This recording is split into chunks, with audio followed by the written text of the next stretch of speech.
الله جل مجلوه دا عبد المطلب پزړه کې دا خبر ورواښوله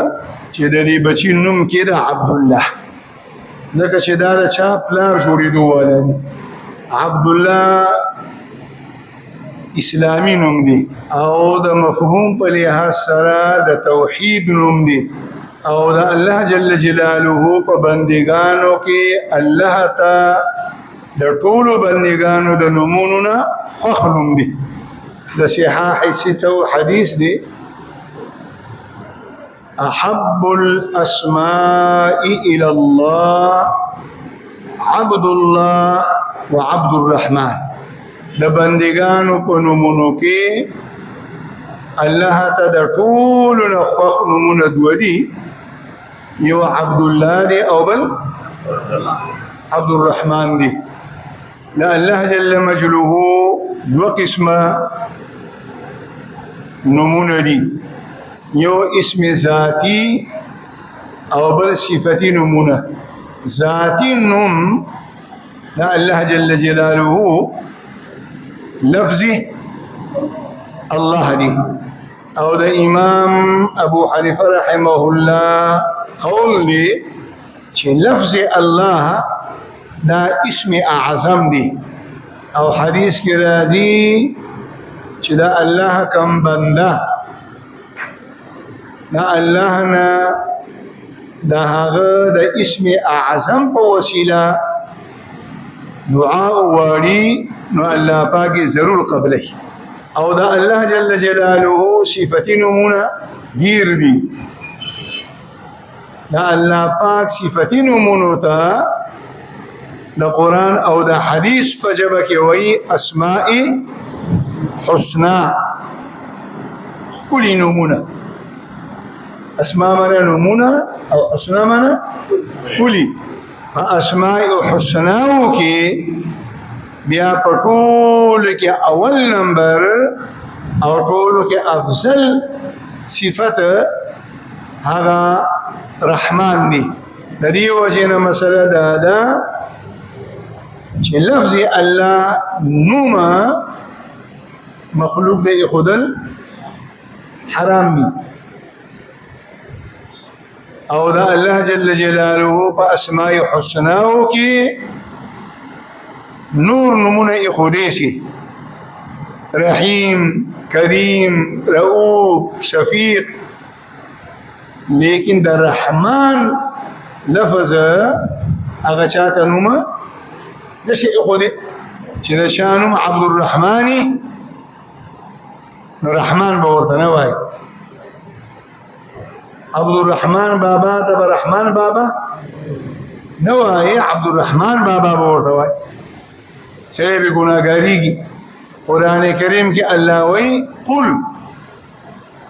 زما دې بندګانو ته ووایه ادعوا الله او ادعوا الرحمن دا الله نه د لفظ الله په نامه سوال کوئ او کله خپل رب نه د رحمان په نامه سوال کوئ جایز دي ايما تدعو فله الاسماء الحسنى دا الله په کومه نامه چې دا الله نه سوال کوئ جایز دي خدا دونمونه الله ځان ذکر کړی لفظ الله او لفظ رحمان او د بنده په صفاتو کې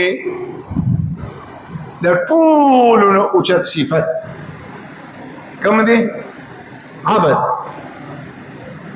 نبی علیه الصلاۃ والسلام په خپل ارشاد مبارک دی چې ماته کوم صفات الله را کړی دي نو ماته زما په دې صفاتو کې د ټول اوچت صفت زما او زما خو صفت سړي عبد کيو سړی لوی علامه شي لوی مفسر شي لوی محدث شي لوی ولی شي د الله او دا القابات ورته خلق اخلي خود دغه ولی او د عالم او د بزرګ په صفاتو کې په ټولو کې اوچت صفت څه عبد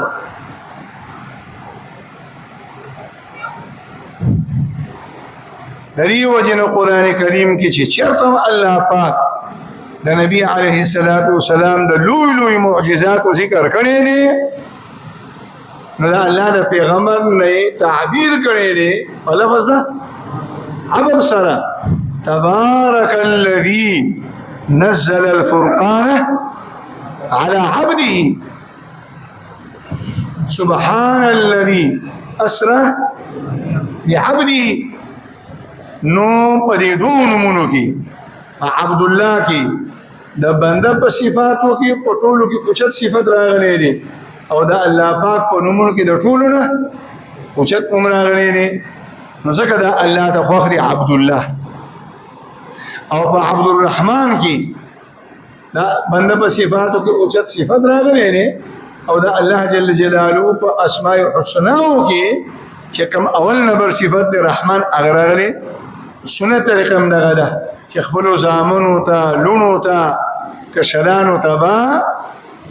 خیسته نمونه ږدي با معنا نمونه ولګدي د صحابه کرامو د انبیاء کرامو د اهل علم نمونه ولګدي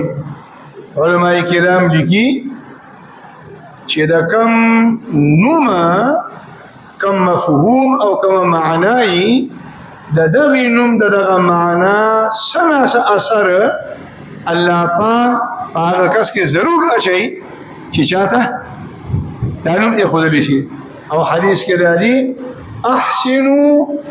اسماءکم ځان بهتر نمونه کړئ او خپل کشرانو له خپل نمونه کړئ فإنكم تدعون يوم القيامة بأسمائكم وأسماء آبائكم دا قیامت پر روز باندې با په مختلفو مواقعو کې الله پاک بندگان راغواړي کله به تش خپل نوم یادای کله به د پلار په نامه یادای او کله به د مور په نامه یادای کله به فلانی دی راشي د حساب کتاب شروع دي کله به فلانی د فلانی زوی دی راشي او کله اعلان وشي چې فلانی د فلانی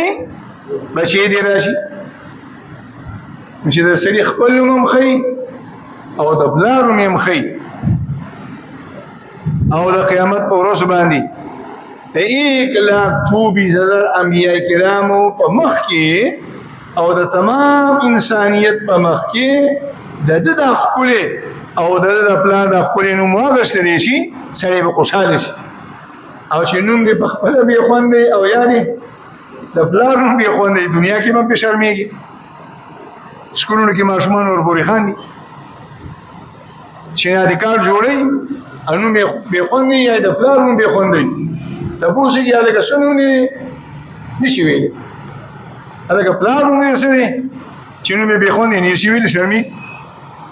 ولې داسې نوم دی د خپل خواهش د پوره کولو لپاره چې بیا خپل بچی په دنیا کې به شرمېږي او قیامت پر ورځ هم شرمېږي نو غرض دا د نبی علیه السلام د والد محترم نوم څه دی عبد الله